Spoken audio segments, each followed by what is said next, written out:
আজকে যে আয়াতগুলো আপনাদের খেদমতে তেলাওয়াত করেছি সেই আয়াতগুলো হলো সূরা হুদের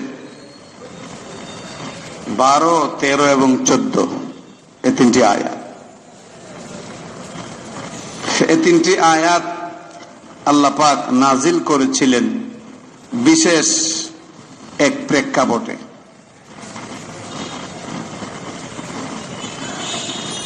পবিত্র কোরআনের অনেকগুলো আয়াত এমন যেগুলো কোন প্রেক্ষাপটে আল্লাহ পাক নাজিল করেছে, এবং কিছু সূরাও এমন যেগুলো আল্লাহ পাক নাজিল করেছেন বিশেষ বিশেষ কারণে। আমার অনেক আয়াত সূরা এরকম আছে যেটা কোনো কারণ নেই, এমনিই ধারাবাহিক নিয়মে আল্লাহ পাক রব্বুল আলামিন নাজিল করেছে। আজকের তেলাওয়াতকৃত তিনটি আয়াতে আল্লাহ পাক রব্বুল আলামিন কি বলেছেন সুস্পষ্ট ভাবে যদি বুঝতে হয়, তাহলে এই আয়াতগুলোর শানে নুজুল জানা আমাদের জন্য অত্যন্ত জরুরি। এই আয়াতের শানে নুজুল প্রসঙ্গে আল্লামা কাজী সানাউল্লাহ পানিপতি রহমতুল্লাহ আলাইহি তাফসীরে মাযহারির মধ্যে উল্লেখ করেন, এই আয়াতগুলো আল্লাহ পাক রব্বুল আলামিন আমাদের নবী মুহাম্মদ সাল্লাল্লাহু আলাইহি ওয়াসাল্লামের উপর এক বিশেষ অবস্থার পরিপ্রেক্ষিতে নাজিল করেছিলেন। সেই অবস্থাটা ছিল রাসূল করিম সাল্লাল্লাহু আলাইহি ওয়াসাল্লাম যখন তিনি প্রকাশ করলেন যে আমি নবুয়ত লাভ করেছি, আমি হেরা গুহা থেকে আল্লাহ পাকের সেই নিয়ামত হাসিল করেছি, আমি এখন থেকে নবী। এই ঘোষণা যখন দিলেন রাসূল করিম সাল্লাল্লাহু আলাইহি ওয়াসাল্লাম, এই ঘোষণাটা আল্লাহ রাসূল দিয়েছিলেন নবুয়ত মানে আমভাবে ব্যাপকভাবে ঘোষণাটা দিয়েছিলেন নবুয়ত পাওয়ার মানে তিনি যে নবী হইলেন এই দায়িত্ব পাওয়ার 3 বছর পর। 3 বছর পর এই ঘোষণা দেওয়ার পরে মক্কার কাফেররা অনেক অভিযোগ উত্থাপন করেছিল। এগুলো আপনারা বিভিন্ন সময় আমার মুখ থেকেও শুনেছেন, বিভিন্ন উলামায়ে কেরামের জবান থেকেও বিভিন্ন জায়গায় শুনেছেন। আল্লাহ পাক রব্বুল আলামিন তাদের সবগুলো অভিযোগ একেবারে যথার্থভাবে খণ্ডন করেছে। রাসূল করিম সাল্লাল্লাহু আলাইহি ওয়াসাল্লাম যখন তিনি প্রকাশ করলেন যে আমি নবী, আমার এতদিন পরিচয় ছিল আব্দুল্লাহর ছেলে মুহাম্মদ সাল্লাল্লাহু আলাইহি ওয়াসাল্লাম, এই পরিচয়ের সাথে আরেকটা নতুন পরিচয় যুক্ত হয়েছে, সেটি হলো মুহাম্মাদুর রাসূলুল্লাহ সাল্লাল্লাহু আলাইহি ওয়াসাল্লাম। এতদিন পর্যন্ত আমি ছিলাম আব্দুল্লাহর ছেলে মুহাম্মদ, আর আজ থেকে আমি আল্লাহর রাসূল মুহাম্মদ। এই ঘোষণা দেওয়ার পরে তারা অনেকগুলো অভিযোগ রাসূল করিম সাল্লাল্লাহু আলাইহি ওয়াসাল্লামের উপর উত্থাপন করেছিল। এর মধ্যে একটা অভিযোগ ছিল যে হে মুহাম্মদ সাল্লাল্লাহু আলাইহি ওয়াসাল্লাম, তুমি নবী হয়েছো বলতেছো, তো তুমি যে নবী হইলে আমরা বুঝবো কেমনে? তোমার সাথে তো আলাদা কোনো ফেরেশতা আসে নাই, যেই ফেরেশতা তোমাকে সামনে রেখে আমাদেরকে বলবে হে মক্কাবাসী শোনো, ইনি হইলেন আল্লাহর রাসূল, আমি আল্লাহর ফেরেশতা, এই কথা বইলা গেলাম আল্লাহর পক্ষ থেকে এসে উনি মুহাম্মদ সাল্লাল্লাহু আলাইহি ওয়াসাল্লাম আল্লাহর রাসূল, এইরকম তো কোনো ফেরেশতা আসে নাই, তো আমরা তোমাকে নবী মানবো কেমনে? নাউজুবিল্লাহ। আরেকটা অভিযোগ এরা পেশ করলো, তুমি যদি নবী হইবা তাহলে অনেক ধন ভান্ডার তোমার কাছে, ধন ভান্ডার, অনেক সম্পদ কেন নাই? কারণ আমরা দেখেছি পূর্ব যুগের বাদশা যারা হয় এরা অনেক টাকা পয়সার মালিক ছিল। নমরুদ, ফেরাউন, সাদ্দাত, কারুন, এরা অনেক টাকা পয়সার মালিক। এরাও দাবি করছে এরা বাদশা, মানুষও মেনে নিয়েছে। নবী মানে তো বাদশাহ, মানুষের নেতৃত্ব দিবা, তুমি ফকির কেন? নাউযুবিল্লাহ।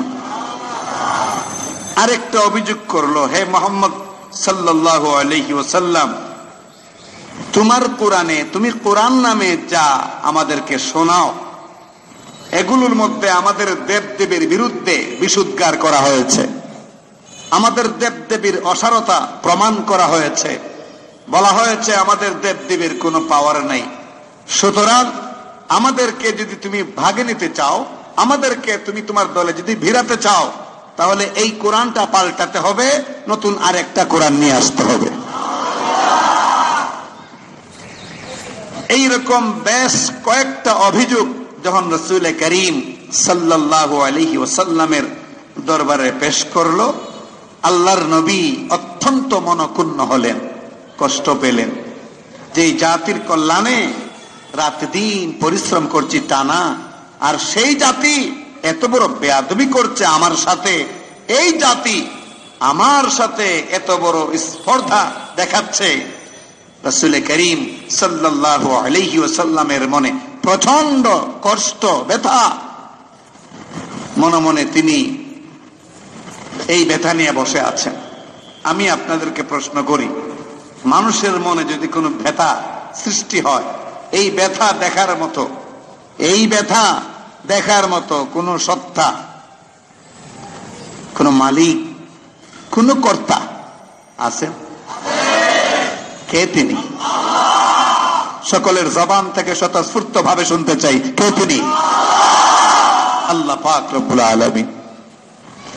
এদের অভিযোগগুলো আরো কত রকম অভিযোগ। হে মুহাম্মদ সাল্লাল্লাহু আলাইহি ওয়াসাল্লাম, তুমি নবী, এই কথা বইলেই মানে হেসে ফেলতো, তুমি নবী। আরে তুমি না আমাদের সামনে জন্ম হইলে, তোমার বাবা না আব্দুল্লাহ, তুমি তো আমাদের বংশেই জন্ম লাভ করেছ। ছোট্টবেলায় তুমি আমাদের সামনে হাঁটাচলা করেছো, তুমি বাজারে যাও, তুমি বিয়ে শাদী করেছো, তুমি ব্যবসা বাণিজ্য করেছো, তুমি নবী। নাউযুবিল্লাহ। ওদের ধারণা হইল নবী মানে এমন জিনিস, বাজার হাট ব্যবসা বাণিজ্য বিয়ে শাদী এগুলো কিচ্ছু করতে পারবো না, এদের ধারণা। আমাদের সমাজেও কিছু লোক এমন আসেনি? আমাদের সমাজেও এমন কিছু লোক আছে না নাই, যারা এরকম বলে নবী তিনি আবার মানুষ হবেন কেমনে, তিনি আবার মাটির তৈরি। নাউযুবিল্লাহ, নাউযুবিল্লাহ। মানে এমন ভাবে বলেন, এরা কইতেছে আরে নাউযুবিল্লাহ, আপনারা কইেন না, বলতেছে নাউযুবিল্লাহ, নাউযুবিল্লাহ, নবী মাটির তৈরি। এটা কোনো কথা হইল? কত গন্ড মূর্খ হলে এমন মানে কথা বলতে পারে, যদি ধৈর্য ধরে বসতে পারেন কয়েক মিনিট পরেই টের পাবেন। মুহতারাম হাজরিন, এই আয়াতগুলো আল্লাহ পাক তখন রাসূল করিম সাল্লাল্লাহু আলাইহি ওয়াসাল্লামের মনে প্রশান্তির বৃষ্টি স্নাত করার জন্য আয়াতগুলো তখন নাজিল করেছিলেন। নাজিল করে বললেন, ওগো আল্লাহর নবী মুহাম্মদ সাল্লাল্লাহু আলাইহি ওয়াসাল্লাম, এদের এই কথায় আপনি মন ছোট করে বসে পড়বেন? এরা যে বলল যে তোমার কেন ধন নাই, সম্পদ নাই, কেন তুমি বিশাল খাজানার মালিক হলে না, তোমার সাথে কেন আলাদা ফেরেশতা এসে বলল না তুমি আল্লাহ রাসূল, আল্লাহর নবী, এই সমস্ত কারণে তোমার মনটা কি চুট্ট হয়ে গেছে? এজন্য কি তুমি কোরআনের কোনো অংশকে অফ করে রাখবা, মানে আড়াল করে রাখবা? কোনো অংশ কি ছেড়ে দিবা? ওই যারা বলছে আমাদের মূর্তি, আমাদের দেবদেবীর অসারতা তোমার কোরআনে বর্ণনা করা হয়েছে, সুতরাং এই কোরআন আমরা মানি না। আল্লাহ পাক সেদিকে ইঙ্গিত করে বললেন, তুমি কি এই কারণে ওদেরকে খুশি করার জন্য এই দেবদেবীর অসারতা আমি যে বর্ণনা করেছি সেটা কি বলবা না? সুবহানাল্লাহ। فَلَعَلَّكَ تَارِكٌ بَعْضَ مَا يُوحَى إِلَيْكَ। হে মুহাম্মদ সাল্লাল্লাহু আলাইহি ওয়াসাল্লাম, তোমার কাছে ওহীর মাধ্যমে যে বিধানগুলি পাঠানো হয়েছে সেগুলোর কোনো অংশ কি তুমি সম্ভবত ছেড়ে দিবা? ওয়াদাইকুম বিহি সাদরুক, তোমার মনটা কি তুমি চুট্ট করে ফেলবা? তোমার অন্তরটাকে তুমি সংকীর্ণ করে নিবে? তুমি তোমার অন্তরটাকে সংকীর্ণ করে বসবে?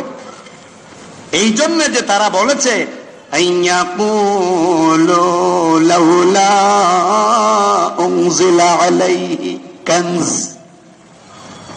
তারা যে বলল যে কেন সে ধন সম্পদ নিয়ে আসলো না, কেন খাজানা ভান্ডার তার কাছে নাই, এগুলোর মালিক সে কেন হলো না? আও জাআ মাআহু মালাক, আর তার সাথে কেন ফেরেশতা আসলো না? মালাকুন মানে ফেরেশতা, মালাকুন মানে কি? ফেরেশতা শব্দটা কিন্তু ফার্সি। ফেরেশতা শব্দটা কি? এটা কিন্তু আরবি না, আরবিতে হলো মালাক, আরবিতে মালাক, মিম লাম কাফ, মালাকুন মানে ফেরেশতা। আও জাআ মাআহু মালাক, আর ফেরেশতা নিয়ে আসলো না। এই কথার কারণে তুমি কি তোমার মনটা ছোট করে নিবা? হে মুহাম্মদ সাল্লাল্লাহু আলাইহি সাল্লাম, ওরা তো আসলে নবী বলতে মনে করছে এমন যেন আমার অংশ হবে। নাউজুবিল্লাহ। নবী মানে তো আমার অংশ নয়, নবী মানে তো আমার কোন অঙ্গ প্রত্যঙ্গ নয়, নবী মানে তো এমন নয় যে সুরত ভিন্ন কিন্তু আমার অংশ। আমাদের সমাজে একটা গ্রুপ আছে যারা বলে আহাদ আর আহমদের মধ্যে কোনো পার্থক্য নাই। তারা বলে আহাদ আর আহমদের মধ্যে কোনো পার্থক্য নাই, আহাদ যিনি তিনি আহমদ, আহমদ যিনি তিনি আহাদ। আর একটু আওয়াজ করে বলা জানে না নাউজুবিল্লাহ। বলে কি যে আহাদ আর আহমদ কোনো পার্থক্য নাই। আহাদ মানে আল্লাহ, কারে বোঝানো হয়েছে? কুল হুয়াল্লাহু আহাদ, আল্লাহ নিজে পরিচয় দিচ্ছেন, কুল হুয়াল্লাহু আহাদ। বলো হে নবী, জগৎবাসীকে বলে দাও, মক্কার কাফেরদেরকেও বলে দাও, হুয়াল্লাহু আহাদ, আল্লাহ তিনি যিনি কি, যিনি কি। তো আহাদ আর আহমদের মধ্যে কোনো পার্থক্য বলে নাই। এদের বিশ্বাস যিনি আহমদ তিনি আহাদ, যিনি আহমদ তিনি। তারা বিশ্বাস করে যে নবী মূলত আল্লাহ পাক রব্বুল আলামিনের অংশ। সূরত ধরেছেন মানুষের, কিন্তু তিনি মানুষ নন। একটু ধৈর্য ধরে আমার প্রাণের ভাইরা, আল্লাহ পাক রব্বুল আলামিন বলেন এদের এই কথা তোমার মন খারাপ করার কোনো কারণ নাই, কারণ আমি তোমাকে আলাদা কিছু করে দুনিয়া পাঠাই নাই, বরং ইন্নামা আনতা নাযীর, আপনি তো কেবল ভীতি প্রদর্শনকারী, সতর্ককারী। আমি তো আপনাকে সতর্ককারী রূপে পাঠাইছি, আমার অংশ হিসেবে পাঠাই নাই। আমি তো আমি, আল্লাহ তো আল্লাহ, আল্লাহর কোনো অংশ নাই। আল্লাহর কোনো অংশী আছে? আল্লাহর কোনো শরীক আছে? তাহলে কেউ যদি বলে মুহাম্মদ সাল্লাল্লাহু আলাইহি ওয়াসাল্লাম মানুষের স্রোতে এসেছেন, মূলত তিনি আল্লাহ, এই কথা বলার পরে আশিকে রাসূল হবে? আশিকে রাসূল হবে? আশিকে রাসূল তো হয় ঈমান থাকার পরে, ওর তো ঈমানই নাই। এমন কথা বলার পরে ঈমান থাকতে পারে? লোক বেশি দেখলেই বিবেচনা করবেন না, লোক বেশি দেখলেই বিবেচনা করবেন না যে যদি ভুল হয়, বাতিল হয়, এত লোক কেন পিছনে ঘুরে। এটা কোনো দলিল নয়, এইটা কোনো দলিল নয়। তাই যদি দলিল হয় তাহলে বুঝতে হবে দুনিয়াতে শয়তানের দল সবচেয়ে ভারী। তাহলে শয়তান কি হক?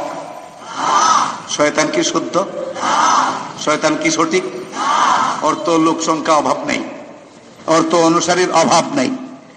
সমাজে শয়তানের অনুসারীর সংখ্যা বেশি নাকি রাসূলুল্লাহর আদর্শের অনুসারীর সংখ্যা বেশি? তাহলে সংখ্যাধিক্যতার উপর সবসময় বিবেচনা করা যায়। কখনো এটা বলতে পারবেন না যে অমুক বাবার দরবারে এত লক্ষ গরু হয়, অমুক বাবার খানকায় এত লক্ষ মানুষ যায়, অমুক বাবার ওরসে এত হাজার মহিলা জমা হয়। এইভাবে মানুষের সংখ্যাধিক্যের মানে দিকে নজর দিয়ে বিবেচনা করবেন না। ধোঁকা খাবেন, ধোঁকা খাবেন, ধোঁকা খাবেন। মুহতারাম হাজিরিন, আল্লাহ পাক বলেন ইন্নামা আনতা নাযীর, আপনি তো কেবল কি ভীতি প্রদর্শনকারী, মানুষকে সতর্ক করবার জন্য আমি আপনাকে পাঠাইছি। আল্লাহু আলা কুল্লি শাইইন ওয়াকিল, আর আল্লাহ পাক রব্বুল আলামিন হলেন সমস্ত কাজের মূল কর্তা, সমস্ত কাজের অভিভাবক হলেন ওকিল, মানে নিয়ন্ত্রক। ওকিল মানে সব কাজের দায়িত্বভার কার হাতে? আল্লাহর হাতে। আপনাকে তো আমি ভীতি প্রদর্শন করে পাঠিয়েছি। এগুলো এক আয়াতের কিছুটা ব্যাখ্যামূলক তর্জমা। দ্বিতীয়ত, এরা বলছিল না কোরআন, যে কোরআন পাল্টাইলাও, এটা আমাদের বিরুদ্ধে কথা আছে। বর্তমান সমাজেও একদল নাস্তিক আছে, আমার প্রাণের ভাইরা, ওদের বিরুদ্ধে কোনো কথা গেলেই ওরা দাবি তুলে, এই কথা বলা যাবে না, ওই কথা কখনো উচ্চারণ করা যাবে না, অমুক অংশ কখনো বলা যাবে না, এইরকম দাবি তারা তুলে। এমনকি আপনাদের হয়তো জানা আছে, বিগত কয়েক বছর আগে ইঞ্জিনিয়ার্স ইনস্টিটিউটে একটা কনফারেন্সে দাবি করেছিল, এদেশের কিছু নাস্তিক মুরতাদ বলেছিল কোরআন থেকে জিহাদের আয়াতগুলো যেন আলাদা করে নেওয়া হয়। কোরআন থেকে জিহাদের আয়াত তো আলাদা করা দূরের কথা, পবিত্র কোরআনের বিসমিল্লাহর বায়ের নিচে যে একটা নুকতা আছে, এই নুকতা থেকেও কেউ যদি আলাদা করতে চায়, সে আলাদা হয়ে যাবে, তাকে জিন্দা জমিনে রাখা হবে। কোরআন থেকে নির্দিষ্ট আয়াতগুলো আলাদা করে ফেলবা, আর আমরা আঙ্গুল চুষবো। মুসলমানরা আঙ্গুল চুষবে? এদেশের 5 ওয়াক্ত নামাজ পড়নেওয়ালার আঙ্গুল চুষবে? এদেশের হাজী সাহেবরা কি আঙ্গুল চুষবে? এদেশের যাকাত দেনেওয়ালারা কি আঙ্গুল চুষবে? বলেন, নাস্তিকের সংখ্যা বেশি না এদেশের হাজী, কোরআনের হাফেজ, আলেম, যাকাত দেনেওয়ালা, রোজা রাখনেওয়ালা, কাদের সংখ্যাটা বেশি? হ্যাঁ, ভুল বলছেন আপনারা, ভুল বলছেন। নাস্তিকের সংখ্যা বেশি নয়, নাস্তিকের সংখ্যা গুটি কতেক। গুটি কতেক হলো নাস্তিক, সেই ইনু মেনু আর এই বাদলের মতো কিছু নাস্তিক। বাদ বাকি এদেশের মানুষ, বিভিন্ন রাজনৈতিক দলের যত সদস্য আছে, বিভিন্ন ইসলামী দলের যত সদস্য আছে, বিভিন্ন ব্যবস্থাপনায়, বিভিন্ন কারিকুলামে কর্মরত যত মানুষ আছে, এর সিংহভাগ আমার প্রাণের ভাইরা ইসলাম প্রিয়, কোরআন প্রিয়। এমনকি এদেশের শাসন ক্ষমতায় যারা যখন থাকে, তাদেরও বেশিরভাগ সবসময় কোরআন প্রিয় থাকে, ইসলাম প্রিয় থাকে। যদিও এই নাস্তিকদের যন্ত্রণায় জ্বালায় মাঝে মধ্যে পথভ্রান্ত হয়ে যায়, কিন্তু আবার মানে পরক্ষণেই তারা প্রমাণ করে আমরা কোরআন বিরোধী নই, ইসলাম বিরোধী নই, আমাদের ভিতরেও কোরআনের মহব্বত আছে। আমার কথার কি উদাহরণ আপনারা পান? আমার কথার কি বাস্তবতা আপনারা নিজেরা নিজেদের মানে জেহেনে যা সংরক্ষণ করেছেন দেশের ইতিহাস, তার সাথে কি আমার কথার মিল আছে?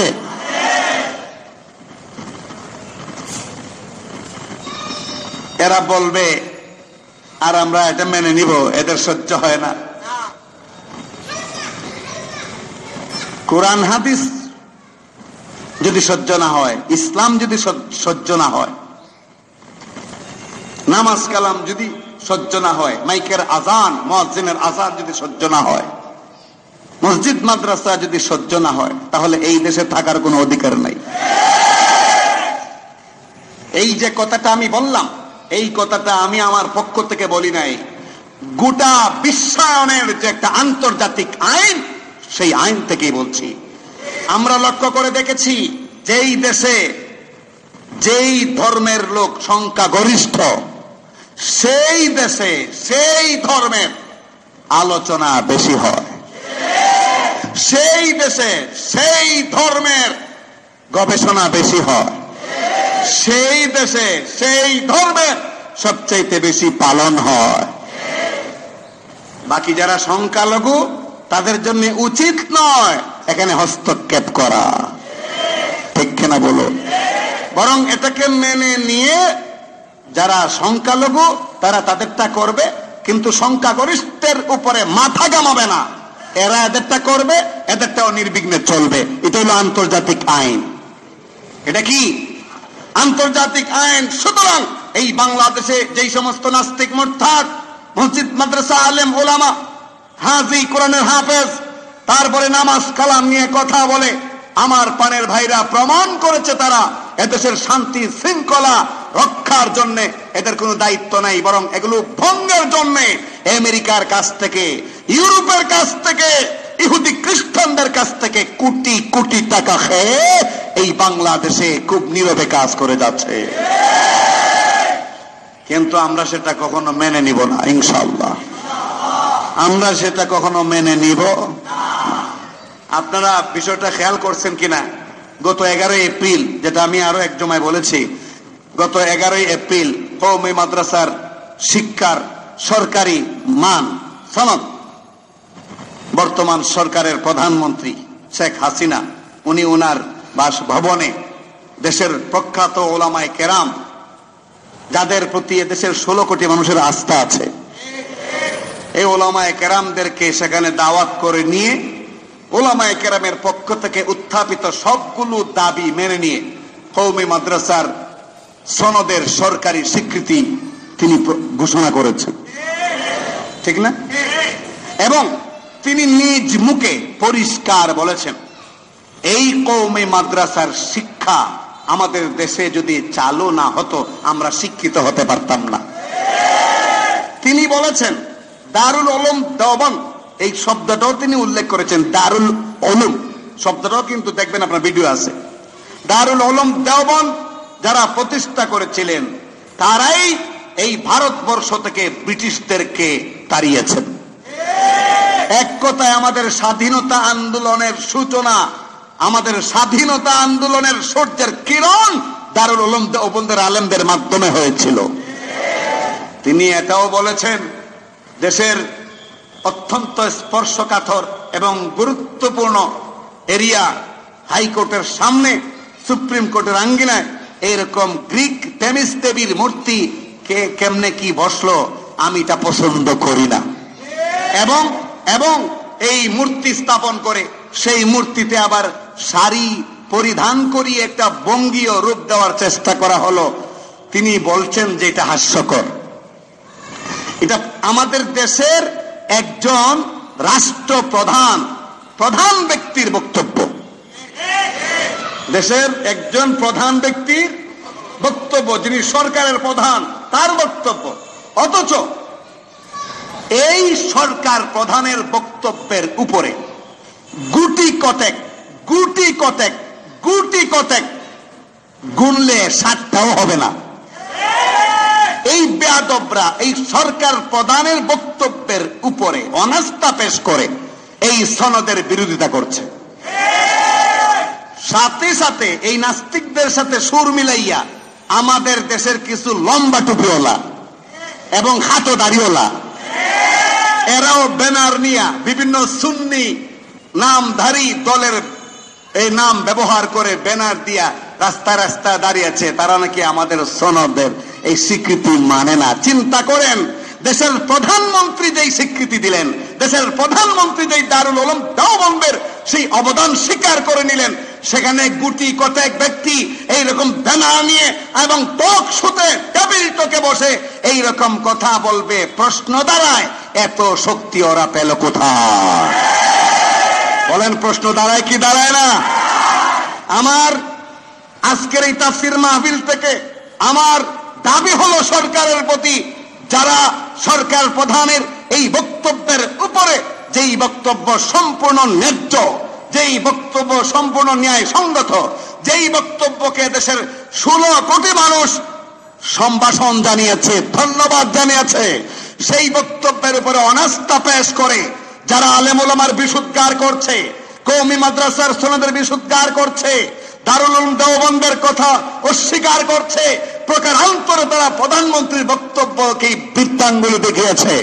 দেশের সরকার প্রধানের বক্তব্য ন্যায়সঙ্গত বক্তব্যের বিরুদ্ধে দাঁড়ানোর মানে হলো রাষ্ট্রদ্রোহী। আওয়াজ করে বলুন ঠিক কিনা? এই রাষ্ট্রদ্রোহীদের বিরুদ্ধে রাষ্ট্রদ্রোহ মামলা যেন হয়, আজকের তাফসীর মাহফিল থেকে সরকারের প্রতি উদাত্ত আহ্বান।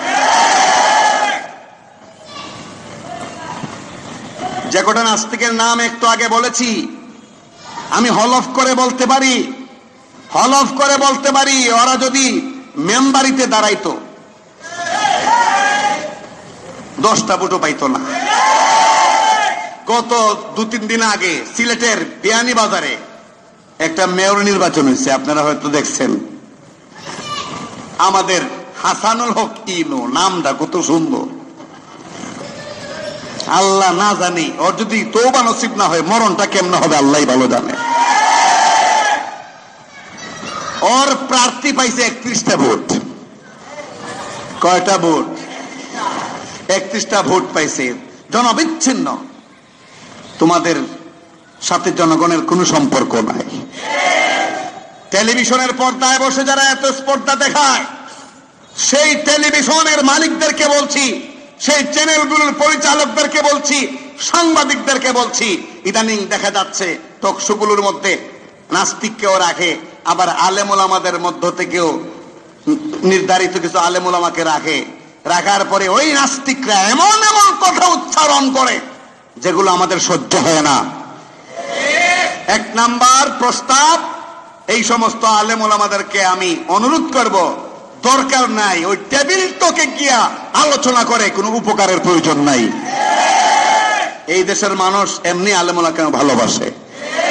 টেবিল টকে বৈশা, টকশোতে বৈশা আমাদের উপযোগিতা প্রমাণ করতে হবে না। দেশের মানুষ আলেমদের উপযোগিতা একদম সরকার প্রধান থেকে নিয়ে দেশের রিকশাওয়ালা পর্যন্ত মেনে নিয়েছে।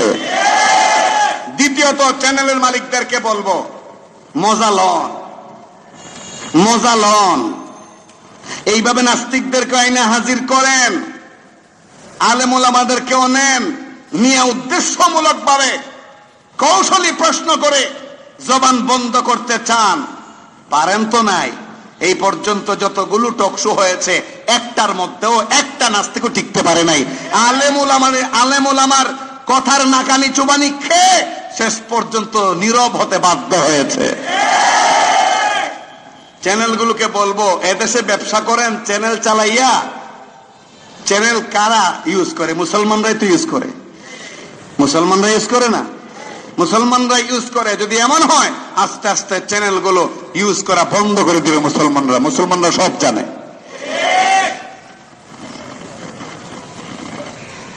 যাই হোক, অনেক দূর এসে গেলাম। কোরআনের কথা বলছিল যে কোরআনে দেবদেবীর অসারতা বর্ণনা করা হয়েছে, এই কোরআনকে তুমি পাল্টাও, আরেকটা কোরআন আনো, আমরা মানব। আল্লাহ পাক রব্বুল আলামিন বললেন, হে নবী, এইটা পাল্টানোর প্রশ্নই উঠে না। ওরা যেভাবে বলছে মনে হয় যেন তুমি বানাইছো কোরআন।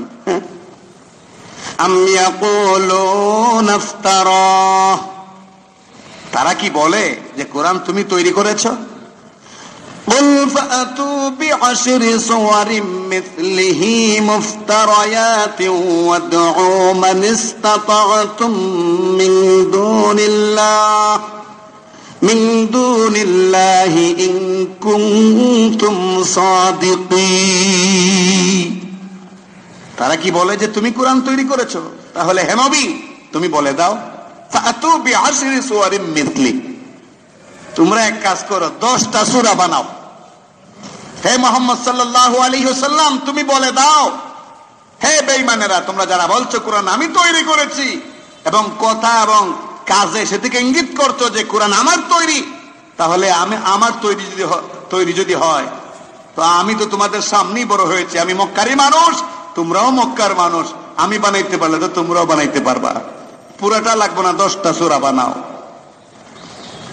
আর এই 10টা সূরা বানাইতে গিয়া আল্লাহ ছাড়া যাদেরকে পারো, তোমাদের দেব দেবী সহ যত নাস্তিক মুরতাদ আছে সকলের সাহায্য গ্রহণ করো, কোনো অসুবিধা নাই। ইন কুনতুম সাদিকিন, যদি তোমরা সত্যবাদী হও। এরপর আল্লাহ বলেন, হে নবী, এই চ্যালেঞ্জ করার পরে যদি উত্তর না আসে, আর উত্তর কি আসবে? উত্তর দেওয়ার ক্ষমতা আছে? উত্তর যখন আসবে না তখন কি করবা? ফাইল্লাম ইয়াস্তাজিবু লাকুম, যখন তাদের পক্ষ থেকে কোনো জবাব আসবে না তোমাদের কাছে। ফা'লামু, তাহলে জেনে রেখো, আন্নামা উনজিলা বিইলমিল্লাহ, কোরআন কোন মানুষের তৈরি না, বরং আল্লাহর ইলম থেকে এসেছে।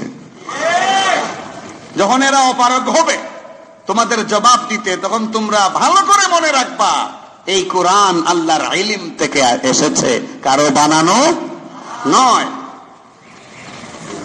ওয়া আল্লা ইলাহা ইল্লাহু, আর আল্লাহ ছাড়া কোনো মাবুদ নাই। ফাহাল আনতুম মুসলিমুন, এই যখন প্রমাণ হয়ে যাবে কোরআন কোনো মানুষের তৈরি নয় এবং আল্লাহ ছাড়া কোনো মাবুদ নাই, এরপরেও কি তোমরা মুসলিম হবে না? এরপরেও কি তোমরা ইসলাম গ্রহণ করবে না? আল্লাহ পাকের বক্তব্য। আমার প্রাণের ভাইরা, আয়াতের তর্জমাগুলো বললাম কিছুটা ব্যাখ্যা বিশ্লেষণের সাথে। এইবার একটা ভূমিকা শুনতে হবে, তবে খুব লম্বা হবে না, আপনাদের নিরাশ হওয়ার কোনো কারণও নাই। আর এখন তো এশারের নামাজই দাঁড়ায় কয়টায়? 8:30। নামাজ শেষ হতে হতে খুতবা শুরু করতে করতে মোটামুটি 8:55 বা এরকম হয়ে যায়। তো 1-1.5 ঘন্টা আলোচনা না হলে 2-3টা আয়াতের তাফসীর মানে সংক্ষিপ্ত আকারেও কমপ্লিট করা সম্ভব নয়। এজন্য আপনার ধৈর্য হারা হবে না তো ইনশাল্লাহ? থাকবেন তো ইনশাল্লাহ? দেখি কে কে থাকবেন না। মাশাআল্লাহ, যাক, যে কারণে হোক হাত তো রাজি, প্রস্তুত। সকলকে আল্লাহ পাক থাকার তৌফিক দান করুন। ভূমিকাটা হইল হযরত ঈসা আলাইহিস সালামকে নিয়ে এই গোটা দুনিয়ার মানুষ 3 ভাগে বিভক্ত। কয় ভাগে? ঠিক তেমনি ভাবে আমাদের নবীকেও নিয়ে এই দুনিয়ার মানুষ 3 ভাগে। পৃথিবীর একদল মানুষ আছে এমন যারা ঈসা আলাইহিস সালামকে মানুষ মানতে রাজি না। এরা বিশ্বাস করে ঈসা আলাইহিস সালাম সন অফ দা গড, আল্লাহর ছেলে। এদের পরিচয় হলো খ্রিস্টান। খ্রিস্টানরা বিশ্বাস করে ঈসা আলাইহিস সালাম হলেন আল্লাহর ছেলে। যেহেতু মরিয়ম আলাইহিস সালামের বিয়ে শাদী হয় নাই, আর এমত অবস্থায় তিনি প্রেগনেন্ট হয়ে বাচ্চা প্রসব করেছেন ঈসাকে। ঈসার যেহেতু দুনিয়ায় কোনো বাপ নাই, আল্লাহই বাপ।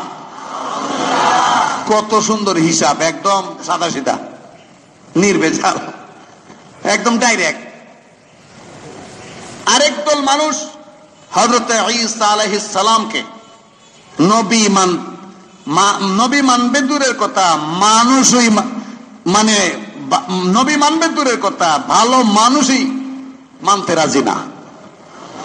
বরং এদের কথা হলো ঈসা আলাইহিস সালামের যেহেতু কোনো বাপ নাই, এই অবস্থায় তিনি জন্ম লাভ করেছেন, তাহলে অবশ্যই তার মা অন্য কোনো ভিন্ন পুরুষের সাথে সম্পৃক্ত হয়েছেন বলেই পেটে বাচ্চা এসেছে, না হয় বিয়ে না হইলে বাচ্চা আসবে কেমনে? সুতরাং ঈসা হইলেন জারজ সন্তান। এই বক্তব্য এবং এই বক্তব্য দাতাদের পরিচয় হলো ইহুদি। এরা কারা? ইহুদি। ইহুদিদের বিশ্বাস ঈসা আলাইহিস সালাম তিনি যেহেতু তার দুনিয়ায় কোনো বাবা নাই, তিনি ভালো মানুষ হবেন দূরের কথা, তার জন্ম থেকে নেই। আরেক দল মানুষ আছে এই পৃথিবীতে যারা বিশ্বাস করে ঈসা আলাইহিস সালাম তিনি মানুষও এবং আল্লাহর নবীও। বুঝে থাকলে বলুন তারা কারা? মুসলমান। তারা কারা? নিজেদের নামটা বলবো, পরিষ্কার করে বললে ভালো হয় না? আমার প্রাণের ভাইরা, পৃথিবীর আরেক দল মানুষ যারা ঈসা আলাইহিস সালামকে নবীও মানে মানুষও মানে, তারা কারা?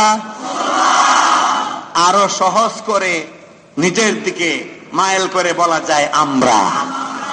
কারা? কারা? খ্রিস্টানরা কয় ঈসা আলাইহিস সালাম আল্লাহর পোলা। নবী মানুষ কিছু না, আল্লাহর পোলা। আর ইহুদিরা কয় তিনি তো নবী হওয়ার প্রশ্নই উঠে না, যার সন্তান নবী হয় কেমনে? আর আমরা বলি তিনি নবীও তিনি মানুষও। তিনি নবীও মানুষও। বাদ বাকি কথা হইলো বাবা যারা আসলেন কেমনে, বাবা যারা আসলেন কেমনে, বাবা যারা আসলেন কেমনে। কুল কায়নাত, আসমান জমিন সৃষ্টি হলো আমাদের জ্ঞানের পরিধির বাইরে, যেমনে আল্লাহর হুকুমে বাবা ছাড়া তিনি আসলেন তেমনে, ঠিক কিনা? আসমানটা দাঁড়িয়ে আছে, আপনি আপনার বুদ্ধিতে বলুন তো কেমনে দাঁড়িয়ে আছে? আপনি তো কোনো জিনিস দাঁড়ানো, কোনো জিনিসকে আপনি যখন ব্যাখ্যা করবেন আপনার জ্ঞান দিয়া, তখন আপনি ব্যাখ্যা করবেন যে এটা কোনো একটা জিনিসের উপর টেস্ট লাগিয়ে আছে। তো এইরকম কি আসমানটা কোনো টাওয়ারের উপরে আছে নাকি? আসমানটা মালয়েশিয়া একটা টাওয়ার আছে 160 তলা, এরপরে আমেরিকাতে আছে 80-75 তলা, লন্ডনে আছে 110 তলা, সৌদি আরবে আছে মানে 70-75 তলা বিল্ডিং, এগুলোর মধ্যে মনে হয় আসমানটা দাঁড়িয়ে আছে। আসলে কি এমন? আসমারা বেসতু দার দিনিগা, কবি বলেন বিনা পালায় আসমান আল্লাহ দাঁড় করে রাখছেন। কেমনে আসমান দাঁড়িয়ে থাকলো, কেমনে আসমান আছে? ওই আসমানের নিচে আল্লাহ পাক সূর্যকে রেখে দিয়েছেন, চন্দ্রকে রেখে দিয়েছেন, গ্রহ নক্ষত্রকে রেখে দিয়েছেন এই আসমানের নিচে। এই যে বিশাল সৃষ্টি যেখানে ধরে না, ব্যাখ্যা করলেও বুঝি না, গবেষণা করলেও বুঝার কোনো কায়দা নাই। একমাত্র একটা বিশ্বাসের মাধ্যমেই সেটা যেখানে জায়গা দেওয়া যায়, সেই বিশ্বাসটা হলো আল্লাহ কুন বললে ফায়াকুন হয়ে যায়। আল্লাহ কুন বললে ফায়াকুন হয়ে যায়, এই বিশ্বাসের উপরই আছে। এই যে বিশাল আসমান আল্লাহ সৃষ্টি করেছেন, কেমনে আছে? আল্লাহ যেভাবে চেয়েছেন সেভাবে আছে। ঈসা আলাইহিস সালামকে আল্লাহ পাক এইভাবে পাঠাইছেন, বাবা মায়ের মাধ্যমে আল্লাহ দুনিয়াতে মানুষ পাঠাইছেন, বাবা মা ছাড়াও দুনিয়াতে মানুষ পাঠাইছেন। প্রমাণ আছে না নাই? আপনাদের জানা মতে আদম আলাইহিস সালামের দাদার নাম কি ছিল? কি ব্যাপার আসলেন যে?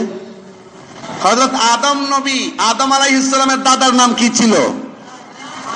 ও, দাদার নাম মনে থাকবে কেমনি? এটা অনেক প্রাচীন কথা। বাবা, বাবাও নয়, তার মানে কি?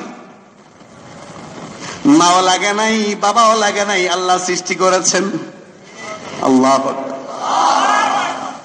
আমার বাবা লাগে নাই, কেবল মায়ের মাধ্যমে সৃষ্টি করেছেন। তিনি হলেন আলোচিত ব্যক্তি ঈসা আলাইহিস সালাম। আবার মা বাবা উভয়কে মিলিত করে তার মাঝখান থেকে আল্লাহ সৃষ্টি করেছেন কোটি কোটি বনি আদম। এটাই জবাব। তো ঈসা আলাইহিস সালামকে নিয়ে এই পৃথিবীর মানুষ কয় দলে বিভক্ত? এইবার আসুন আমাদের নবীজির বেলায় তারা কি, মানে অবস্থাটা কি বিশ্ববাসী মানুষ কয় ভাগে বিভক্ত একটু বোঝার চেষ্টা করি। ঈসা আলাইহিস সালামকে নিয়ে যেমন এই পৃথিবীর মানুষ 3 ভাগে বিভক্ত, আমাদের নবী তাজেদারে মদিনা আকায়ে নামদার মুহাম্মদ সাল্লাল্লাহু আলাইহি ওয়াসাল্লামকে নিয়েও এই জগতের মানুষ 3 ভাগে বিভক্ত। একদল মানুষের দাবি মুহাম্মদ সাল্লাল্লাহু আলাইহি ওয়াসাল্লাম তিনি কেবল মানুষ, নবী না। তারা হইল মক্কার কাফের মুশরিকরা। আবু জেহেল বলতো, তুমি মিয়া মানুষ, বাজার করো, হাটে যাও, সবকিছু করো, তুমি আবার নবী হইলা কেমনে? একদল মানুষ, এদের বিশ্বাস কি যে মুহাম্মদ সাল্লাল্লাহু আলাইহি ওয়াসাল্লাম তিনি মানুষ কিন্তু নবী না। আর একদল মানুষ যারা দাবি করে মুহাম্মদ সাল্লাল্লাহু আলাইহি ওয়াসাল্লাম, যারা বলে মুহাম্মদ সাল্লাল্লাহু আলাইহি ওয়াসাল্লাম মানুষ কিন্তু নবী কিন্তু মানুষ না। আসেনি? বলে তিনি নবী, মানুষ না। তিনি কি নবী, মানুষ না। আরেকদল লোক আছে এই পৃথিবীতে যারা মুহাম্মদ সাল্লাল্লাহু আলাইহি ওয়াসাল্লাম সম্পর্কে আকীদা পোষণ করে, বিশ্বাস রাখে যে মুহাম্মদ সাল্লাল্লাহু আলাইহি ওয়াসাল্লাম তিনি মানুষও আবার নবীও। ঠিক কিনা? তারা কারা? আমরা বললে পরিষ্কার হবে না, কারণ যারা বলে নবী মানুষ না শুধু নবী, এরাও কিন্তু আমরাই কয়। শুধু আমরা বললে এটা পরিষ্কার হবে না, বলতে হবে আহলে সুন্নাত ওয়াল জামাত। আরো জোরে করে বলুন, আহলে। এখন যারা বলে নবী মানুষ না শুধু নবী, এরাও কিন্তু কয় আহলে সুন্নাত ওয়াল জামাত। তখন যাবেন কই? তখন আবার পার্থক্য করার জন্য বলতে হবে খাঁটি আহলে সুন্নাত ওয়াল জামাত, নির্ভেজাল আহলে সুন্নাত ওয়াল জামাত। এইবার আসুন একটু পোস্টমর্টেম করা শুরু করি। আমাদের সমাজে বিশ্বনবী মুহাম্মদ সাল্লাল্লাহু আলাইহি ওয়াসাল্লামকে নিয়ে একদল মানুষের কয়েকটা দাবি আছে। এই দাবিগুলোর সাথে খাঁটি আহলে সুন্নাত ওয়াল জামাতের আকীদার কোনো মিল নাই, বরং তাদের এই দাবিগুলো খাঁটি আহলে সুন্নাত ওয়াল জামাত প্রকারান্তরে এটাকে অত্যন্ত মারাত্মক অপরাধ বলে বিবেচনা করে। এর মধ্যে একটা দাবি, নবী মাটির তৈরি না নূরের। আরে ওদের কথা বলছি। এদের একটা দাবি, নবী কিসের তৈরি? নূরের, মাটির না। মাটির না, নূরের তৈরি, এতটুকু বলে তারা ক্ষান্ত হয় নাই, বরং এক ধাপ এগিয়ে তারা ফতোয়াবাজি করেছে। তারা বলে, যারা বলে মাটির তৈরি এরা কাফের। শুনে থাকলে বলুন এমন ফতোয়া দেয় কিনা। একদম সত্য কথা বলবেন, তালে তালে নয়। আল্লাহর ঘরে বসে আছেন। মাটির তৈরি যারা বলে না তারা কাফের, তারা কাফের, তারা কাফের। নবীকে মাটির তৈরি যারা বলে না তারা কাফের, তারা কাফের, তারা কাফের। এমন ফতোয়াবাজি জীবনে শুনছেননি?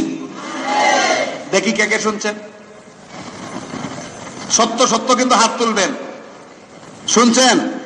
আলহামদুলিল্লাহ। এখানে প্রায় 100 খানেক লোক হাত উত্তোলন করে তারা বলছেন যে আমরা এই ফতোয়া শুনছি। তাদের আরেকটা বক্তব্য হইল মুহাম্মদ সাল্লাল্লাহু আলাইহি ওয়াসাল্লাম আমাদের নবী, তিনি আলিমুল গায়ব। তাদের আরেকটা বক্তব্য হলো আমাদের নবী মুহাম্মদ সাল্লাল্লাহু আলাইহি ওয়াসাল্লাম তিনি হাজির নাজির। এই বক্তব্যগুলো তারা দেয় কিনা? এবার প্রথমটা সম্পর্কে একটু আলোচনা করার চেষ্টা করি।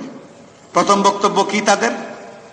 নবী মুহাম্মদ সাল্লাল্লাহু আলাইহি ওয়াসাল্লাম তিনি মাটির তৈরি না, কিসের তৈরি?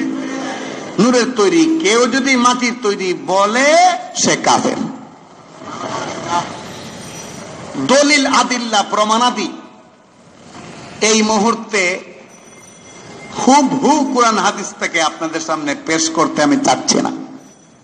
কারণ হইল এদের কথার জবাব দেওয়ার জন্য আপাতত কোরআন হাদিসের দলিল এই মুহূর্তে না টানলেও চলবে। কেবল শুধুমাত্র বাহ্যিক জীবনে, ব্যবহারিক জীবনে স্থূল মেধা দিয়েও যে এই জিনিসটা বোঝা যায় খুব সহজে, এটা আমি বোঝানোর চেষ্টা করব। কোরআন হাদিসের দলিল তো একটু ডিপলি, গভীরে গিয়ে দিতে হয়। যখন আর কোনো উপায় থাকবে না তখন কোরআন হাদিসের দলিল সামনে পেশ করব। এর আগে মানবিক ধ্যান, ধারণা, চিন্তা চেতনায় নবী মানুষ, নবী নূরের না মাটির, এটা আমি আপনাদের সামনে পেশ করছি। আমার প্রাণের ভাইরা, পবিত্র কোরআনের সূরাতুল কাহফে আল্লাহ পাক রব্বুল আলামিন বলেছেন, কুল ইন্নামা আনা বাশারুম মিথলুকুম ইউহা ইলাইয়া আন্নামা ইলাহুকুম ইলাহু ওয়াহিদ। আয়াতের তরজমাটা একটু পরে বলতেছি। তার আগে আমি আপনাদের কাছ থেকে জানতে চাই, নূরের তৈরি না মাটির তৈরি, এটা একটু পরে সমাধান করি।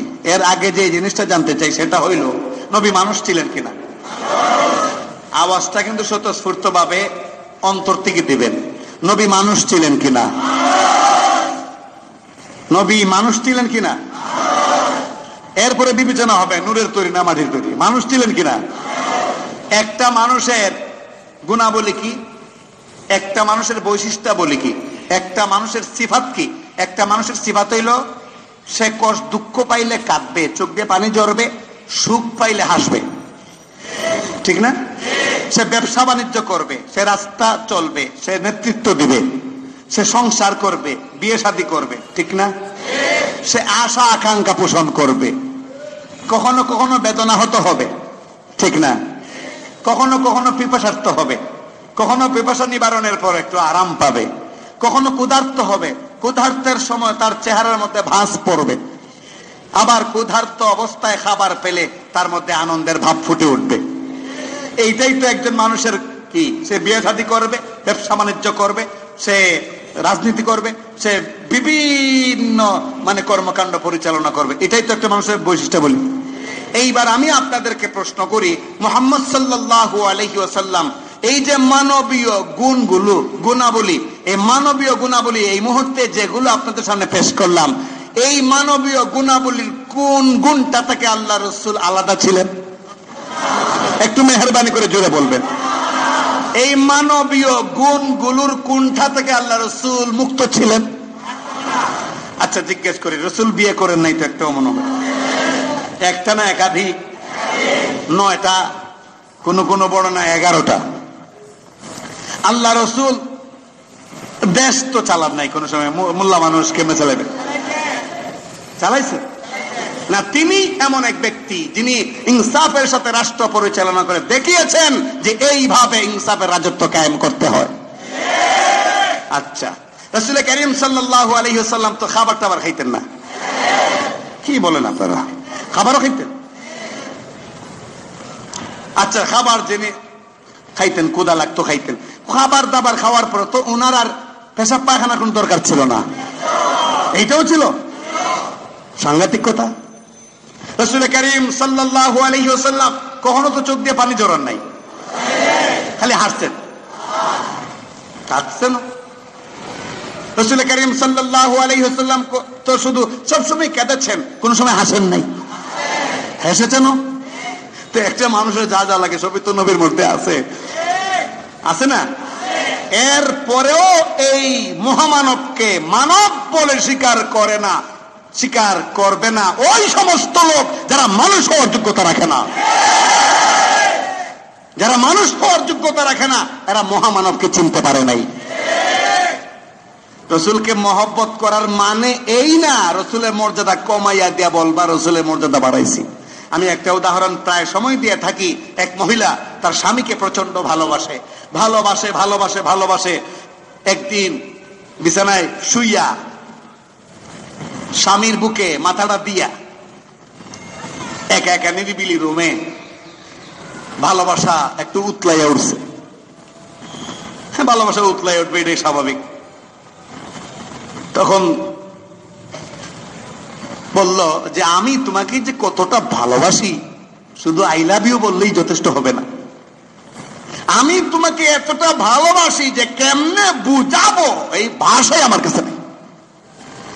তো স্বামী এত খুব চালাক, মজা লয়, কয় একটু কও না কেমনে ভালোবাসো।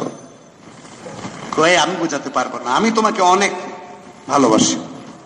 আচ্ছা ঠিক আছে, একটু বলো কেমনে ভালোবাসো, কোন একটা সুরত একটু বলো না, তোমার মুখ থেকে শুনতে চাই। এত ভালোবাসি, এত মহব্বত করি, প্রাণের ভিতর থেকে আমি তোমাকে এতটাই লাইক করি, মনে হয় যেন তোমার আব্বা ডাকি।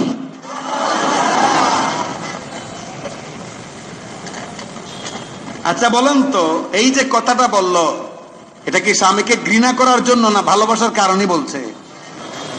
কিন্তু পদ্ধতিটা, বলার ভাব প্রকাশের ভঙ্গিমাটা, যে ভঙ্গিমা, যে পদ্ধতি অবলম্বন করছে, ভালোবাসা সব নিরাশ হয়ে যাব, ভালোবাসা সব হতাশা পর্যবসিত হবে। আমার প্রাণের ভাইরা, নবীকে ভালোবাসি, রাসূলকে ভালোবাসি, লম্বা লম্বা ফাঁকা ফাঁকা তুমি বইরা আর লম্বা জিলাপি সামনে নিয়া আর এই উরুম দুরুম ভুল দরুদ শরীফের মাধ্যমে দাবি করা সহজ, সত্যিকারের আশিক রাসূল হওয়া কঠিন।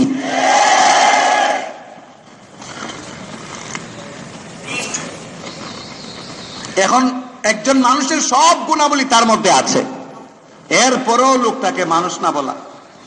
এবার শুনুন, যারা বলে নবী মাটির তৈরি না নূরের তৈরি, এই কথা বলতে গিয়ে তারা প্রমাণ দেয়। প্রমাণ তারা সূরা মাঈদার 15 নম্বর আয়াতটা উল্লেখ করে বলে যে আল্লাহ পাক কোরআনে বলছেন, ক্বাদ জাআকুম মিনাল্লাহি নূরুন ওয়া কিতাবুম মুবিন। এটা হলো এদের 1 নম্বর দলিল। আপনি গিয়া বলার সাথে সাথে যদি বলেন নবী যে নূরের তৈরি, বললা দলিল কই, সাথে সাথে এটা বলবে, এই আয়াতটা বলবে। সূরা মাইদার 15 নম্বর আয়াতের শেষ অংশ, قد جاءكم من الله نور وكتاب مبين। অর্থ হইল আল্লাহ বলতেছেন যে তোমাদের কাছে এসেছে আল্লাহর পক্ষ থেকে একটি নূর এবং একটি সমুজ্জ্বল গ্রন্থ। যারা বলে নবী নূরের তৈরি, তাদের দাবি হইলে কেন নূর বলতে আল্লাহ রসুলকে বোঝানো হয়েছে। আল্লাহ নিজে বলছেন রসুল নূর, আর কিতাব মানে কিতাব কোরআন। এই হলো এদের 1 নম্বর দলিল। 2 নম্বর দলিল হইল যে মুহাম্মদ সাল্লাল্লাহু আলাইহি ওয়াসাল্লাম তিনি হাঁটলে তার ছায়া পড়তো না, তিনি হাঁটলে তার ছায়া পড়তো না। তিনি নূরের তৈরি, এই কারণে ছায়া নাই। জিবরাইলের যেমন ছায়া নাই, তারও ছায়া নাই, সুতরাং তিনি নূরের নবী। এই হইল তাদের সবচাইতে মজবুত 2টা দলিল। এবার আসুন এই দলিলগুলো নিয়ে একটু নাড়াচাড়া করি। বিরক্ত হইতেছেন না আপনারা? আমার প্রাণের ভাইরা, রাসূল করিম সাল্লাল্লাহু আলাইহি ওয়াসাল্লামকে আল্লাহ পাক রব্বুল আলামিন দুনিয়াতে পাঠাইছেন মানুষের হেদায়েতের জন্য, ঠিক না? এখন মানুষের হেদায়েতের জন্য আল্লাহ পাঠাইছেন দুনিয়াতে, যদিও এর মধ্যে জিনও সম্পৃক্ত আছে, কিন্তু কার সমাজে পাঠাইছেন নবীকে? মানুষের সমাজে। এখন আপনারা চিন্তা করুন তো, মানুষের সমাজে যেই লোকটাকে অন্য মানুষকে পথ দেখানোর জন্য পাঠাইলেন, তিনি নূরের তৈরি হইলে সুবিধা না মাটির তৈরি মানুষ হইলেই সুবিধা? তিনি যদি নূরের তৈরি হন তাহলে তার ক্ষুধা নাই, পিপাসা নাই, বিয়ে শাদীর চাহিদা নাই, তার বাজার হাট নাই, ব্যবসা বাণিজ্য নাই, রাজনীতি নাই, কিচ্ছু নাই, ঠিক না? অথচ তাকে পাঠানো হয়েছে এমন জাতির জন্য যারা বিয়ে করবে, শাদী করবে, ক্ষুধা থাকবে, পিপাসার্থ হবে, ব্যবসা বাণিজ্য করবে, চাকরি বাকরি করবে, রাজনীতি করবে, ঠিক না? এখন যেই জাতির কাছে পাঠানো হয়েছে তারা এই গুণে গুণান্বিত, এই বৈশিষ্ট্যগুলো তাদের মধ্যে আছে। এখন এই জাতিরে হেদায়েত তো ওই সত্তাই দেখাইতে পারে যেই সত্তাটা এই জাতির অন্তর্ভুক্ত। এই জাতির অন্তর্ভুক্ত না হয়ে যদি অন্য কোন জাতি থেকে তিনি নবী হয়ে আসেন, তাহলে তার তো ক্ষুধা থাকবে না, পিপাসা থাকবে না, তিনি মানুষের শোক কান্না এগুলো বুঝবেন না। তিনি বুঝবেন না পানির উপরে মানুষ ভাসতে পারে না, তিনি বুঝবেন না হাওয়ায় মানুষ থাকতে পারে না, তিনি বুঝবেন না যে মানুষ আকাশে উঠতে পারে না। বরং অন্য জাতি থেকে আসলে তিনি হুকুম করতেন, হে আমার উম্মতেরা শোনো, আগামীকালকে আমার একটা মিটিং আছে হিমালয় পর্বতের চূড়ায়, ঠিক 1টার সময় তোমাদের সকলকে সেখানে উপস্থিত থাকতে হবে। তিনি তো নবী, এমন ঘোষণা যখন দিতেন, সেই ঘোষণা পালন করা উম্মতের জন্য ওয়াজিব হইতো কিনা? এখন ওয়াজিব যে হইতো, এই ওয়াজিবটা আপনারা আদায় করতেন কেমনে? উনি তো মানে কোন কোন লোকের দাবি অনুযায়ী যদি তিনি মানব জাতির অন্তর্ভুক্ত না হয় অন্য কোন জাতি হইতেন, ধরেন জিন জাতির মধ্য থেকে বা ফেরেশতা জাতির মধ্য থেকে, তাহলে তার জন্য হিমালয়ের চূড়া যাওয়া তো কোনো ব্যাপার। তিনি তো চলে যেতেন 1 সেকেন্ডে, 1 সেকেন্ডও লাগতো না। আমরা কি করতাম? যাইতে পারতাম? আমার প্রাণের ভাইরা, আল্লাহ পাক রব্বুল আলামিন মানব জাতির অন্তর্ভুক্ত করে নবী পাঠিয়েছেন যাতে মানুষের সুবিধা হয়। কারণ মানব জাতির অন্তর্ভুক্ত হলে মানুষের সুখ দুঃখ বুঝতে পারবে, মানুষের সুখ দুঃখ সব মোটিভ বোঝার পরে, সব ভাব ভঙ্গিমা বোঝার পরে, ভাব ভঙ্গিমা আঁচ করে সেই একটা আইডিয়া নিয়ে মানুষকে হেদায়েতের পথে নিতে পারবে। এটাই সহজ হয়। এখন এই যে সূরা মাইদার 15 নম্বর আয়াতে কাদ জাআকুম মিনাল্লাহি নূরুন ওয়া কিতাবুম মুবিন, এখানে নূর শব্দ দ্বারা তারা ব্যাখ্যা করেছে কি, যে নূর মানে মুহাম্মদ সাল্লাল্লাহু আলাইহি ওয়াসাল্লাম। মূলত এই ব্যাখ্যাটা এই জন্যই করেছে যে কোরআনের তাফসীর করার মতো যোগ্যতা নাই। কোরআনের তাফসীর করার যোগ্যতা যদি না থাকে তাহলেই এমন বিভ্রান্তি শুরু হয়। আমার প্রাণের ভাইরা, পবিত্র কোরআনের তাফসীর করার কয়েকটা মূলনীতি আছে না? মূলনীতি আছে না নাই? মূলনীতি আছে। মূলনীতি অনুসরণ করে তাফসীর করলে দেখা যায় এখানে নূর বলতে আসলে কোরআনকেই বোঝানো হয়েছে। কিতাবও কোরআন, নূরও কোরআন। এই নূর এটা পবিত্র কোরআনের একটা সিফাত, একটা বৈশিষ্ট্য। এই কি পবিত্র কোরআনের একটা বৈশিষ্ট্য, কি একটা গুণ, কি নূর, আলো। নূর মানে কি? নূর মানে কি? আলো। এইবার নবীকে নূরের তৈরি বললে লাভ কি এবং লস কি? আর মাটির তৈরি কেনই বা বলতেই হবে? না বললে ঈমানকে সংরক্ষণ করা সম্ভব নয়। সেটা আমি আপনাদের সামনে পেশ করছি। আমার প্রাণের ভাইরা, রাসূল করিম সাল্লাল্লাহু আলাইহি ওয়াসাল্লামকে যদি নূরের তৈরি বলা হয়, তখন নূরের তৈরি বললে একটা প্রশ্ন জাগে। প্রশ্নটা হইল, নূরের তৈরি যে বলা হইল, প্রশ্ন হইল ফেরেশতারা কিসের তৈরি? আর জিন জাতি কিসের তৈরি? আগুনের তৈরি। ফেরেশতারা নূরের, আর জিন জাতি আগুনের, আর মানুষ মাটির তৈরি। এখন রাসূলকে যদি মাটির তৈরি, মানুষ এই বিশ্বাস করা না হয়, তাহলে অটোমেটিক বিশ্বাস করতে হবে তিনি ফেরেশতার অন্তর্ভুক্ত। কিন্তু কোনোভাবেই তো এই বিশ্বাস করা যাবে না যে রাসূল আল্লাহর অংশ। এটা কি বিশ্বাস করা যাবে? এটা যখন বিশ্বাস করা যাবে না, তখন দুই পথ ছাড়া কোনো পথ নাই। মানুষ না বললে দুই পথ ছাড়া কোনো পথ নাই।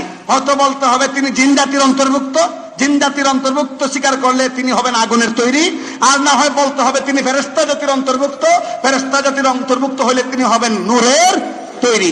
এইবার আপনাদের কাছে আমার প্রশ্ন, আল্লাহ আশরাফুল মাখলুকাত ঘোষণা দিচ্ছেন জিব্রাইলের দল ফেরেশতাকে, নাকি জিনের দলকে, না মানুষকে? একটু বুঝে শুনে উত্তর দিবেন। আশরাফুল মাখলুকাত আল্লাহ কারে ঘোষণা দিচ্ছেন? মানুষকে ঘোষণা দিচ্ছেন, তাই না? তো নবীরে বেশি মহব্বত করতে গিয়া মানব জাতির অন্তর্ভুক্ত না করে মানব দল থেকে সরাইয়া ফেরেশতার দলে নিয়া দাম বাড়াইতেছো, দাম বাড়তেছে। এটা কি বাংলার জনগণ বুঝে না? বুঝে, অনেকে বলার শক্তি রাখে না, বইলা বলে না। তাই বলে মনে কইরো না সারা জীবনে মানুষ এরকম বুবা হইয়া থাকবে। আজকের পরে আপনারা বলতে পারবেন কিনা অসম্ভব নবী মানব জাতির অন্তর্ভুক্ত এবং মহামানব? আওয়াজ করে বলুন ঠিক কিনা? দুই নম্বর আর একটা দলিল তারা দিয়েছে যে রাসূলের ছায়া পড়তো না। এই কথাটা পুরা ঠিক না। রাসূলের ছায়া পড়তো না, রাসূল করিম সাল্লাল্লাহু আলাইহি ওয়াসাল্লামের ছায়া পড়তো না, তা ভুল কথা। আওয়াজ করে বলুন কোন কথা? তা ভুল কথা। হ্যাঁ, যে কয়েকবার এরকম ঘটনা ঘটেছে রাসূল করিম সাল্লাল্লাহু আলাইহি ওয়াসাল্লামের ছায়া পড়তো না, সেটার একটা ইতিহাস আছে। সেটার ইতিহাস হলো রাসূল করিম সাল্লাল্লাহু আলাইহি ওয়াসাল্লাম যখন রুদ্র দিয়ে হাঁটতেন, আমার প্রাণের ভাইরা, তখন ফেরেশতারা আইসা ওনাকে ছায়া দিত। ফেরেশতারা ছায়া দেওয়ার কারণে, ফেরেশতাদের ছায়ার কারণে আর রাসূলের নিজস্ব কোনো ছায়া জমিনে পড়তো না। এক। দুই নাম্বার কারণ হলো বিদায় হজ্জের সময় আল্লাহ রাসূল যখন ভাষণ দিয়েছেন, তখন তার উপরে একটা চাদর সাহাবায়ে কেরাম ধরে রেখেছিলেন। ওই চাদর উপরে থাকার কারণে তার ছায়া পড়ে নাই। আপনি যদি একটা ঘরের ভিতরে থাকেন, তাহলে কি আপনার ছায়া পড়বে? একটা ঘরের ভিতরে থাকলে কি ছায়া পড়বে? এই ব্যাখ্যা করা রাসূলের ছায়া নাই, এই কথার ব্যাখ্যা হাতিয়া আহলে সুন্নাত ওয়াল জামাতের শরহে আকাইদ নামক কিতাবে পরিষ্কার বলা হয়েছে রাসূল করিম সাল্লাল্লাহু আলাইহি ওয়াসাল্লামের ছায়া নাই। এটা কোনো চিরস্থায়ী, চির সমাধানকৃত কথা নয়, বরং মাঝে মধ্যে যেটা হয়েছে এটা রাসূলের মুজিজা হিসাবে সেই ফেরেশতা উপরে এসে ছায়া দিয়েছে। ফেরেশতার ছায়ার কারণে রাসূলের ছায়া পড়ে নাই। আর বিদায় হজ্জের সময় সাহাবায়ে কেরাম উপরে চাদর ধরেছেন, চাদর ধরার কারণে সূর্যের কিরণ পড়ে নাই, আর সূর্যের কিরণ না লাগলে ছায়াও তৈরি হয় না। এখন ওই ছায়া নাই দিকে নবী নূরের তৈরি। সবচেয়ে আপত্তিকর হলো এরা যে কয় মাটির তৈরি বললে কাফের, মাটির তৈরি বললে কি কাফের। তাহলে দেখুন সমস্যাটা কি তৈরি হয়। তাদের ফতোয়া অনুযায়ী বাংলাদেশে কোনো মুমিন নাই, ওরা সারা সব কাফের। যেমন পবিত্র কোরআন যে আয়াতটা একটু আগে বললাম, আল্লাহ পাক বলেন কুল ইন্নামা আনা বাশারুম মিসলুকুম ইউহা ইলাইয়া আন্নামা ইলাহুকুম ইলাহুন ওয়াহিদ। হে নবী মুহাম্মদ সাল্লাল্লাহু আলাইহি ওয়াসাল্লাম, যারা আপনাকে স্বীকার করতে চায় না তাদেরকে বলুন যে আমি তোমাদের মতোই একজন মানুষ। তোমাদের মতোই একজন মানুষ। বাশার, বাশার, বাশার আরবি শব্দ, বাশার কি বাংলায় মানুষ। এটার ব্যাখ্যা বাংলায় মানুষ শুধু আমি বলতেছি না, বাংলাদেশ সরকারের একটা পরিচালিত হয়, নির্দিষ্ট কোন সরকারের আমলে না, সব সরকারের আমলে এটা সরকারি ভাবে পরিচালিত হয়। এই প্রতিষ্ঠানটার নাম কি? Islamic foundation. এই ইসলামিক ফাউন্ডেশনে পবিত্র কোরআনের তরজমা বের করেছে। সেই তরজমায় মানে তরজমাতুল কোরআন, পবিত্র কোরআনের তরজমা তারা করেছে ফাউন্ডেশনে সরকারি তত্ত্বাবধানে বিজ্ঞ উলামায়ে কেরামকে একত্রিত করে, অনেক উলামায়ে কেরামের বোর্ড গঠন করে সেখানে এই তরজমাতুল কোরআন তৈরি করা হয়েছে। আমার প্রাণের ভাইরা, এই তরজমাতুল কোরআনে ইসলামিক ফাউন্ডেশন, যা বাংলাদেশ সরকার কর্তৃক পরিচালিত প্রতিষ্ঠান, ইসলাম প্রচারের জন্য একমাত্র সরকারি প্রতিষ্ঠান এই দেশে, এই প্রতিষ্ঠান থেকে পবিত্র কোরআনের যে তরজমা বের হয়েছে, এই তরজমার মধ্যে উল্লেখ করা হয়েছে সূরা কাহফের এই আয়াতে, কুল ইন্নামা আনা বাশারুম মিসলুকুম। এই আয়াতের তরজমা করা হয়েছে বাশারুন মানে মানুষ, বাশারুন মানে মানুষ। এই তরজমা আওয়ামী লীগ সরকার ক্ষমতায় আসার আগেই এই তরজমাতুল কোরআন মানে করা হয়েছে। বর্তমান সরকার আসার পরে এই তরজমা আর চেঞ্জ হয় নাই, চেঞ্জ হওয়ার কথাও না। এখনো ইসলামিক ফাউন্ডেশনের কোরআন তরজমায় দেখবেন সেখানে তরজমা করা হয়েছে আমি তোমাদের মতোই একজন। এখন মানুষ বললে যদি, মাটির তৈরি মানুষ বললে যদি কাফের হয়ে যেতে হয়, তাহলে এই দেশের সরকারও সব কাফের হয়ে যাবে, ঠিক না? কারণ সরকারি ভাবে পরিচালিত প্রতিষ্ঠান থেকে বের হওয়া তরজমায় যখন মানুষ বলা হয়েছে, আর মানুষ বললেই যদি কাফের হতে হয়, তাহলে সরকারও তো কাফের হয়ে যাবে। এবং এই তরজমা যারা পড়বে এরাও একমাত্র তোমরাই থাকবা মুসলমান, তোমরা আর মুসলমান থাকবে না, মুসলমান। এইরকম মুসলমানের দরকার বাংলাদেশে নাই, এইরকম মুসলমানের দরকার বাংলাদেশে। বিষয়টা বুঝতে পারছেন? সংগ্রহ করবেন দু একদিনের ভিতরে ফাউন্ডেশন থেকে যে কোরআন তরজমা বের হয়েছে, এখানে এই আয়াতের সূরা কাহফের এই আয়াত কুল ইন্নামা আনা বাশারুম মিসলুকুম, এই আয়াতের তরজমা কি করা হয়েছে? স্পষ্ট বলা হয়েছে মানুষ, মানুষ, মানুষ। আমার প্রাণের ভাইরা, যদি নূরের তৈরি বলা হয়, তাহলে জিব্রাইল নূরের তৈরি, বলুন ঠিক কিনা? এইবার আমি জিজ্ঞেস করি আমার প্রাণের ভাইরা, জিব্রাইল কয়টা বিয়ে করেছিল? একটাও না। এত পাওয়ার ছিল 600টা না, এরপর একটাও না। হযরত জিব্রাইল আলাইহিস সালাম তার মেয়ে সন্তান কয়জন ছিল? ছেলে কয়টা ছিল? কেন ছিল না? কেন ছিল না? বিয়ে করে নাই, বিয়ে করার কোন শক্তি আসেনি। এটা তো নূরের, কিসের? নূরের তৈরি সত্তা হলে বিয়ে শাদী করার মানে কোনো সুযোগ নাই, বাচ্চা জন্ম দেওয়ার কোনো শক্তি নাই। আমার পরের ভাইরা, কিন্তু আল্লাহ নবী সাল্লাল্লাহু ছিল কিনা? বিয়ে শাদী করছেন কিনা? যদি নূরের বলো, তাহলে জিব্রাইল তো জিব্রাইলও নূরের। জিব্রাইল যে নূরের, এটা তো সবাই মানে, তোমরাও মানো, আমরাও মানি, ঠিক কিনা? তো জিব্রাইলের ছেলে মেয়ে নাই, বিয়ে শাদী নাই, ব্যবসা বাণিজ্য নাই, কিচ্ছু নাই। আমার নবীর বিয়ে শাদী আছে, ছেলে মেয়ে আছে, মা বাবা আছে। জিব্রাইলের মা বাবা আসেনি? মা বাবাও নাই। আমার নবীর মা বাবাও আছে, ছেলে মেয়েও আছে, ব্যবসা বাণিজ্য আছে, রাজনীতিও আছে, সমাজও চালিয়েছেন, দেশও চালিয়েছেন। এত ব্যবধান থাকার পরে তাকে মানুষ না বলে নূরের তৈরি ফেরেশতাদের সাথে মিলাইয়া তার সম্মান ক্ষুণ্ণ করার অপচেষ্টা করা হতে পারে, কিন্তু বরদাস্ত আমরা করব না, বরদাস্ত করব না। ঘুম আসতেছে নাকি আপনাদের? আর বেশি না, 5-10 মিনিট। একটা বিষয় সমাধান হোক। রাসূল করিম সাল্লাল্লাহু আলাইহি ওয়াসাল্লাম তাহলে আসলে কিসের তৈরি? এখন প্রশ্ন দাঁড়ায়, মাটির তৈরি যে বললেন হুজুর, কেমনে এটা মানি? আমরাও মাটির তৈরি মানুষ, রাসূলও মাটির তৈরি মানুষ, এটা হয় কেমনে? আমি সেদিন এই বাঁকাচড়াইল বলে এসেছি যে এইটা যদি এমন একটা উদাহরণের মাধ্যমে বোঝা যায় তাহলে সহজ হয়। আমার প্রাণের ভাইরা, আমাদের এখানে জুতা সেলাই করে লোক আছে না? এদের পরিচয় কি? মুচি। কি বলে এদেরকে? এরা কি মানুষ না? মানুষ কিনা? অবশ্যই। দেশের প্রধানমন্ত্রী শেখ হাসিনা কি? তিনিও মানুষ। এটা কোনো বিচারের কথা বললেন আপনারা? এটা কোনো বিচার হইল? মুচিও মানুষ, প্রধানমন্ত্রীও মানুষ। হ্যাঁ,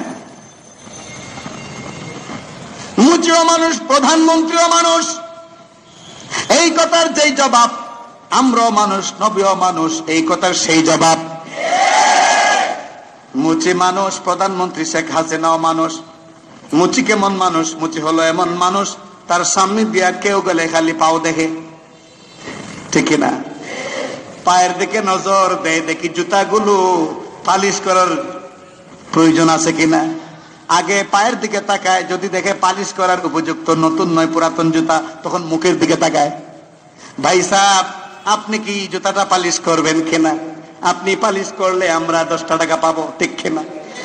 কিন্তু প্রধানমন্ত্রী শেখ হাসিনা এত সম্মানিত ব্যক্তি, আমার পানের ভাইরা, চতুর্দিকে তাকে পাহারা দিয়ে রাখা হয়। কোথাও গেলে সামনে পিছে তার প্রোটেকশন থাকে। যে কোনো জায়গায় গেলে যেমনে তেমনি যাওয়া যায় না, তার সাথে লোকজন থাকে।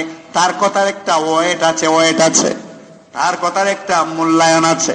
সে একটা কথা বললে মানুষকে মানতে হয়, মুচির কথাও মানতে হয়।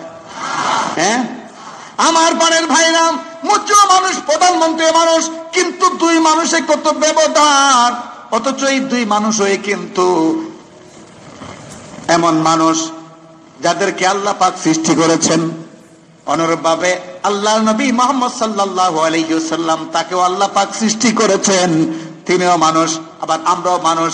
পার্থক্য হইল অন্য পাথরের সাথে পরশ পাথরের যে ব্যবধান, আমাদের সাথে নবীজির সেই ব্যবধান। এখন যদি কোন পাগলে কয় যে সাধারণ 2 টাকার পাথরকেও পাথর বলবো আর পরশ পাথরকেও পাথর বলবো, এটা যেমন অযৌক্তিক, এটা যেমন নির্বুদ্ধিতার কাজ, এটা যেমন মূর্খদের প্রশ্ন, ঠিক তেমনি ভাবে আমরা মানুষ, নবীও মানুষ। এই কথা প্রশ্ন তুলে সাধারণ জনগণকে বিভ্রান্ত করার চেষ্টা যারা করবে, এরাও গন্ড মূর্খ, এরাও জাহেল, এরাও মূর্খ। আমরাও মানুষ, নবীও মানুষ, দুই মানুষের ব্যবধান আছে না নাই? আমরা হইলাম 200 গুণে মানুষ, ঠিক কিনা? আর নবী, নবীর কোন দোষ আছে? আম্বিয়া আলাইহিমুস সালাম, শুধু আমাদের নবী না, সমস্ত নবী রাসূল কি? সমস্ত নবী রাসূল নিষ্পাপ, মাসুম। এই বিশ্বাস কেউ যদি না করে তার ঈমান থাকবে না। বাদ বাকি কথা হইল নূরের কইতেই হবে, বলতেই হবে, মাটির বললে কাফের হয়ে যাবে, এমন বেয়াদবি আর বাংলাদেশে করার সুযোগ নাই। যদি এরপরও বেয়াদবি বন্ধ না হয়, আন্দোলন শুরু হবে, আন্দোলন শুরু হবে। কারণ মুসলমানদেরকে কাফের ফতোয়া দিবা, খাঁটি মুসলমানদেরকে কাফের ফতোয়া দিয়া নিজেরা মুসলমান হইবার মানে নিজেরা মানে ভুল পথে চলে শুদ্ধ মুসলমান হিসেবে দাবি করবা, এটা আমরা মেনে নিব না। নিজেরা করে বেদাত করে ভুল, আর আমরা কই আমরা নাকি কাফের। কত সাংঘাতিক কথা। একটা গল্প দিয়া এই কথাটা বইলা শেষ করে আজকের জন্য আলোচনা শেষ। এক ডাকাত ছিল, ডাকাতের নাম হইল কালু মিয়া। কি মিয়া? কালু মিয়া। নাম কি?